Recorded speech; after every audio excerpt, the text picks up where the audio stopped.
Hey folks, so it's been a couple of weeks, maybe longer even. I have been a bit under the weather, as you can hear by my rasp, and we're getting ready for a move. And there haven't been a lot of garage sales, so didn't really have a lot to report.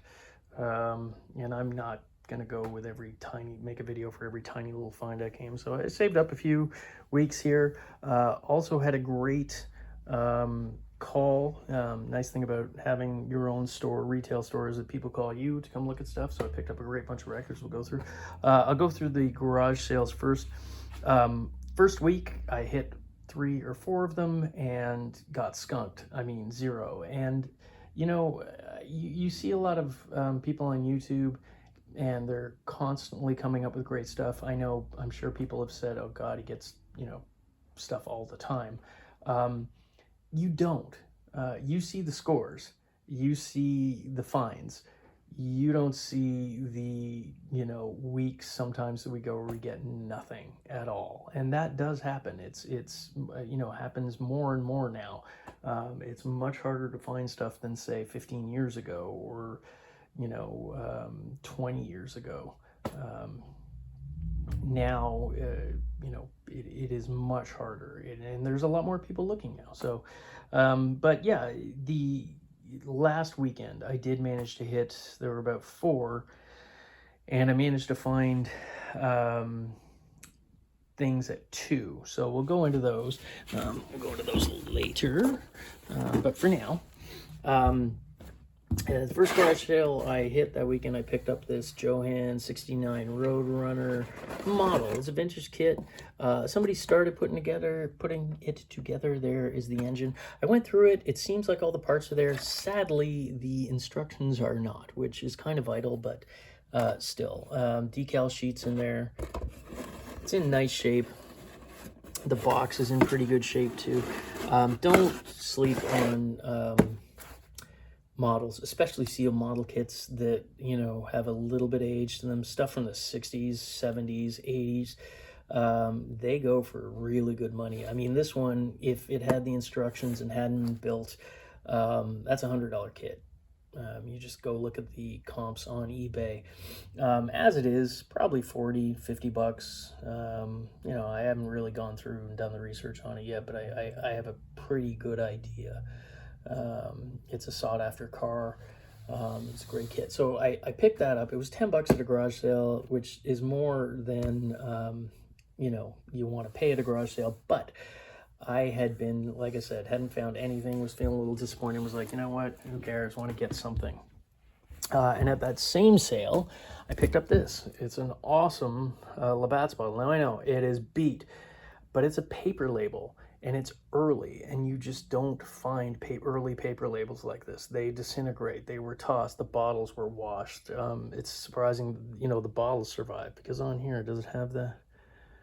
Yeah, it still has the Made in Canada mark on the bottom, but that paper label is just hanging on by a thread, but it's still there.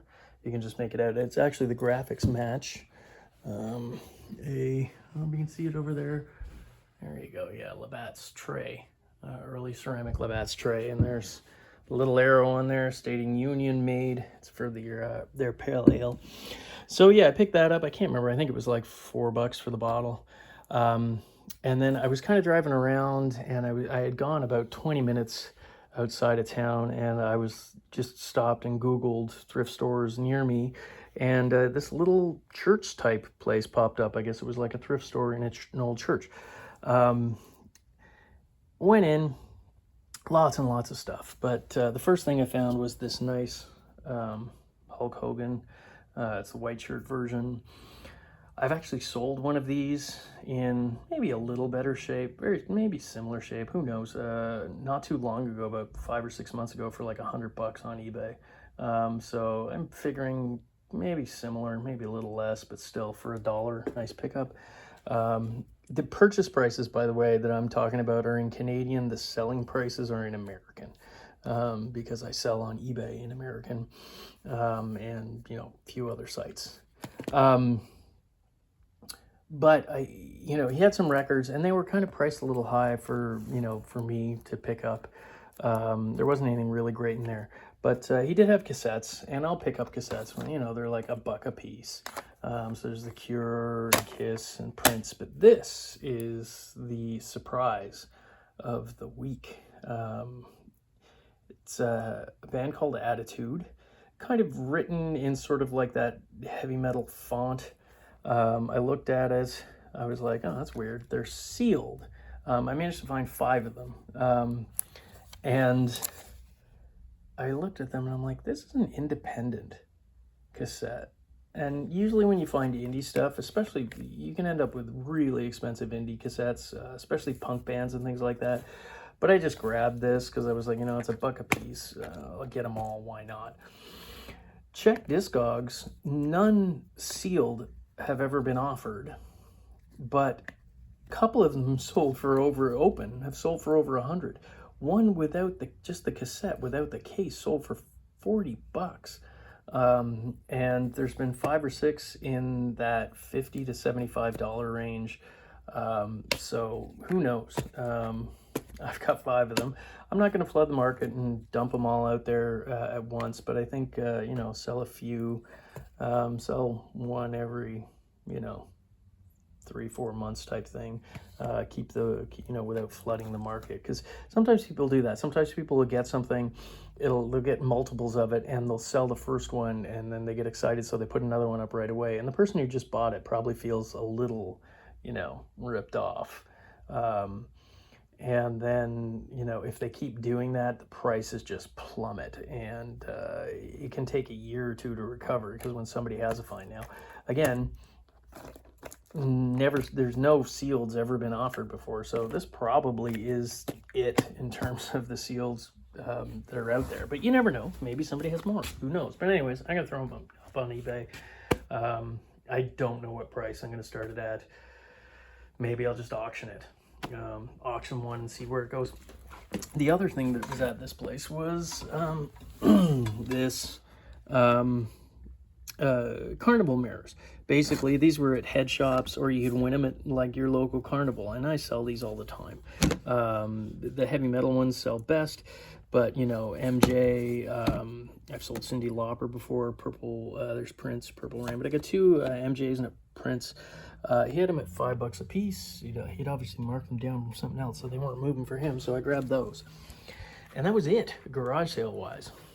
Luckily, as I said, when you have a retail store and people know about you, they call you. And I got a call, and the gentleman said, hey, I think we'd spoken before, and you said you buy records. And I said, yes, I did.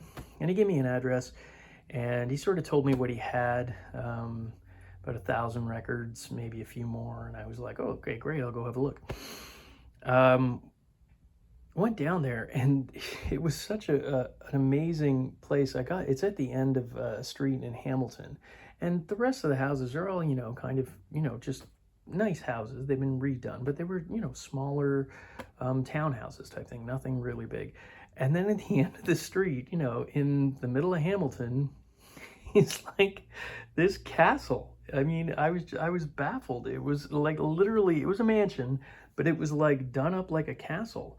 And I'm standing out front thinking, this can't be the place. There was no number on it. And this lovely lady comes walking out. And she, she's an elderly lady, but, spry. And she came out and she was like, are you looking for Eric? Which is the person I was looking for. And she says, he's not here yet, but come on inside. And I come in, and you walk in this place, and it is like a bohemian, sort of like hippie, beautiful place. I mean, it's everything I could have ever wanted, in a place to live. And big rooms, lots of light, gorgeous art. This lady had impeccable taste. I mean, she had all these gorgeous art. There's Treschkoff on the wall, and I mentioned that, and she's like, oh, you're familiar with this? And I'm like, yeah. I'm like, it's a Blue Lady. And then she took me over and showed me some other art that she had, and she had just gorgeous art all over the place, and art books on the ground, and just really, just arty, like I said, bohemian type person. And it was lovely to hang out there. And then Eric arrived, and we went down into the basement, and basically he said, look, I want to sell it all in one go if I can. And I said, well, I'll have a look and see if there is. Now, there was lots of great titles. Sadly, the condition was rough on a lot of them. And I knew probably about halfway through that, unfortunately, I'm not going to be able to buy them all. So I went up to him and said, look, I just, it isn't there for me. The economics don't make sense. And he said, okay. And I said, but there are some that I would like to buy. And I don't know if you're willing to do that or not. And he said, well, pull it out and we'll see where we're at. So I pulled a bunch out, and this is what I got. We agreed on a price. He was pretty happy with it in the end, because it was a lot more than what he was asking for the whole group, per individual anyways. So yeah, I managed to go through, and I picked up some stuff. Now, these are all the ones that were actually in. I checked condition on everyone. They're all really nice shape. The records, the sleeves have a little bit of thing on there, but I'm not too worried about that. I got obviously Priest, Defenders of the Faith. Some of these are going to end up in my collection. This is a really cool one. It's a Kate Bush compilation. It's a later comp, and it was put out pretty much after Hounds of Love, because it's got Running Up That Hill on there. There's a shot from the actual video, and this looks like the similar photo shoot from Hounds of Love, but it's everything on there. Cloud Bursting is on there, stuff from her earlier thing like Wuthering Heights and Man with the Child in His Eyes. Just a great compilation. This Cohen is going into my collection because I don't have it. It's one I've actually had trouble tracking down. I have a lot of Leonard Cohen, but that's one that I don't. The Cure's Walk. Now, here's the thing. Some pricing on there. See, this is $42. And before I started, he said, there's some pricing on there. He's like, that's what I paid for it. I mean, that's retail plus. So I don't know what he ended up paying for a lot of his, but he said, don't worry about that pricing at all. That's not what I'm looking for at all. And he wasn't. But yeah, I didn't pay anywhere near $42 for this. So the Cure Walk, New Order Substance, there's Kate Bush, that's Hounds of Love. This is the one with Running Up That Hill on it, just like that comp, the one that was everybody's been going crazy for because it was in the Stranger Things TV show recently. Bob Marley, The Cure, some Anvil, Iggy Pop, 2 copies of Hendrix' Greatest Hits, In Excess's Kick, Rubber Soul, George Michael's Faith, harder to find actually, and there's a couple of copies in here. Rush's Signals, Stranglers, Stevie Wonder's Inner Visions, Rush's Moving Pictures. I'll give you a personal story, keep it short, but the second record I ever bought in my life was Rush's Moving Pictures, because I loved Tom Sawyer. I think I was like 8. And I thought it was the coolest, that opening synth. I still think it's pretty cool. That opening synth sweep is pretty amazing.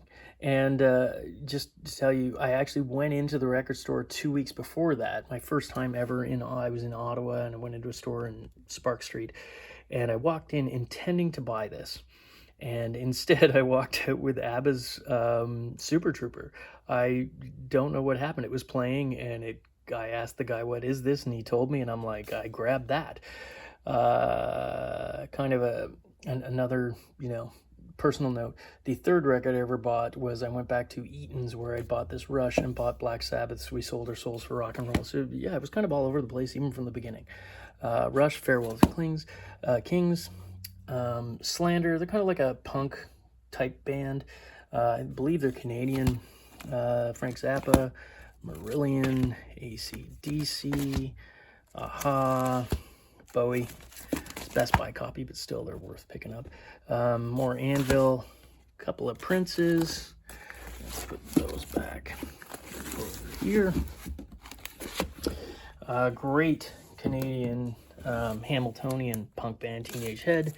Tracy Chapman. This record shocked me when the first time I got a copy recently, because I hadn't had one for a while, and the price on it has gone up. I mean, Discogs median on it's like $30 or something like that. I guess I thought it sold in millions, but maybe it's harder to find. I don't know. More Bob Marley. This Kate Bush, this is the white vinyl version of this. I think it was only released in Canada on colored vinyl. I think they did like a pink, I know they've done white, yellow, possibly blue. There's another copy of George Michael's Faith. Alice Cooper's Trash. This is one that's kind of harder to find out of the Cooper catalog. I think it was either 1989 or 1990, so I think they kind of scaled back the vinyl production that year. Billy Bragg, who is a personal favorite of mine, Talking with the Taxman, a Clash single. It's even that, 25 bucks for a 12-inch. But anyways, Bowie, more Bowie. Actually, this stage I don't have. It's a German pressing, so I'm going to put that in my collection. Changes. Aladdin Sane. This is, I just took a flyer on it because it's kind of interesting. It had 50 bucks on it. Again, crazy. But it's Aesop's Fables. And it's supposed to be like a psychedelic band, so I was going to get that, try it out myself. Led Zeppelin's In Through the Outdoor with the brown paper bag, which is kind of nice. Michael Jackson's Off the Wall, and it has the poster inside there. It's Easy Top's Afterburner. Somebody asked me for this, so I just picked it up before. Another copy. Wow, I did buy a lot of George Michael. Joni Mitchell's Blue, perhaps one of the greatest Canadian album ever made. I know lots of people would argue with me on that, but still, I'll fight you. Rush, which one is this one here? Oh, Hold Your Fire. It's in really nice shape. There he is. Just, oh, who does, seriously, if you don't know Stompin' Tom, get on it. Like, I mean, he is a Canadian legend, and the man is just, the closest I can compare it to for my American friends who aren't familiar with him is like, similar to like a Johnny Cash, but kind of Woody Guthrie-like in his songs, songwriting. It's kind of storytelling. And it's just, it's pure Canadiana, and he is just, I mean, sadly passed away a while back, but if you can pick up some Stompin' Tom, do it. Where are we at now here? Oh, there's another one, the unpopular Stompin' Tom. Love and Rockets, that's going to, I don't have If There's a Heaven Above, the 12-inch, so I grabbed it for myself. Van Halen, The Cult, somebody asked me to grab that if I could. Star Trek soundtrack, U2's War. Oh, my finger's in the way there. Sorry, I'm having trouble. There we go. Another Stevie Wonder. Man, just all of it. Like, he put out so many good records in a row. It's just, it's unbelievable. Neil Young's Landing on Water. Not one of his more well-known records, but worth a listen. Bob Marley, I got 2 copies of Natty Dread. I think it's 3 in total. That's a 1990 George Michael record. That's actually quite hard to find. It's Listen Without Prejudice. Grateful Dead, Working Man's Dead. Dr. John, this is one I have never even seen before, so I picked it up because I like Dr. John. It's a later pressing. Classic soul, William Bell. I think this one's, yeah, it's on Stax. This is like a punk comp with like Subhumans and who else is on there? By No More and a few other ones on there. Let's see, there you go. You can scan down it. So... Cowboy Junkies, you know what I said about the Joni Mitchell? I could say that about this too, but this is one of my personal favorite records. It just has, I have a huge connection to it. And this, a lot of people don't know this, but they released this initially on their own label, because they'd released an album called White's Off Earth Now. And this is, I think it's Leighton Records. And this is the Leighton pressing, so it's their own indie release. Later on, they got picked up by, I think it was RCA, and then they released it on RCA, and that was sort of their big breakthrough record. Sweet Jane did good numbers for them. So here is Talking Heads True Stories, Love Removal Machine by The Cult, 12-inch. It's a sealed copy of Can Kick. I don't know anything about it except it's supposed to be like instrumental hip-hop. Another Marley and Wailers Flash Gordon soundtrack, which was done, I think, by Queen. Jackie Me Too, born in Jamaica, released some really good records over there on Coxsone One and some of the classic Jamaican studios. But then he moved to Canada and started releasing them, and these are, you know, fairly hard to find, and they're amazing. So if you see any Jackie Me Too, pick it up. It's worth it. Taj Mahal, Ken Bob, just some reggae, some more reggae. Kim Mitchell record that I don't see, and I have a lot of people who buy Kim Mitchell. It's not, worth a ton, but it's a later one, like 1989 Rockland. I'd actually never come across it before, so I figured I'd pick it up. Mickey Hart, Rolling Thunder, he was in the Grateful Dead, and this was a solo release, and there's a lot of people you can see there on this record. AC/DC, or Van Halen, The Doors, Roy Orbison, AC/DC, Zeppelin, Van Halen, U2's Rattle and Hum, Sade, Tom Petty and the Heartbreakers, Return of the Jedi soundtrack, and it has all the inserts and everything. And then, is that it? Oh, 2 more Van Halen. There you go. So that was it. I think there's around 100 records there. I didn't count them all totally, but I think it's pretty close to it. I think we settled on like $600 or something like that, which isn't very much per piece, but that's the number that he came up with, and we were happy with that.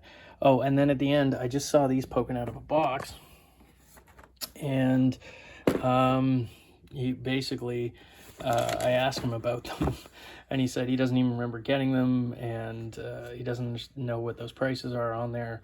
But in the end, he said you can have them both for $20 if you want. I said sure, because this is I think the first generation of the McFarlane Spawn.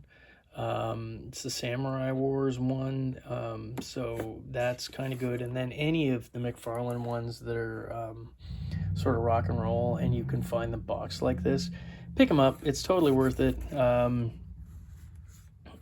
even though this box is in a little rougher shape, I got them for 10 a piece. I mean, I can sell that Garcia one for, in that condition, probably around $40-50, and probably $30 to $50 in that condition for that Spawn one as well. So grab them when you can, if they're sealed. If you can get them in the, like I said, that $10 range at garage sales, just do it. So, oh yeah, that took a lot out of me. Still sort of recovering, a bit hoarse in the throat. But yeah, it's probably going to be similar to this now, probably every couple of weeks. Hoping to get a GoPro. I've been saying that, for a full year nearly now. And once I do that, I'll maybe take you guys on a trip to hit some of the, sometimes I go hit some of the markets around here. But again, once that cold weather comes in, it just dries up. You have to go to the collectible shows and things like that.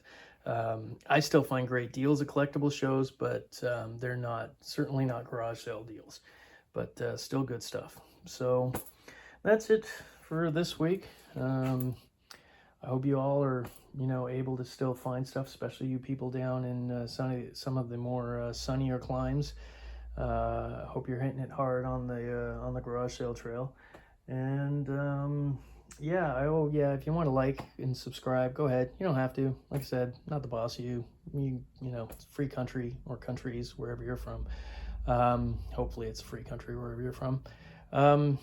But yeah, just hit the like button if you want, and subscribe. Maybe tell a friend or two. That'd be cool if you like this kind of content. If not, it's totally cool too. I hope you all have a good week, probably a couple of weeks till I talk next. And yeah, I hope you find some cool stuff. Bye.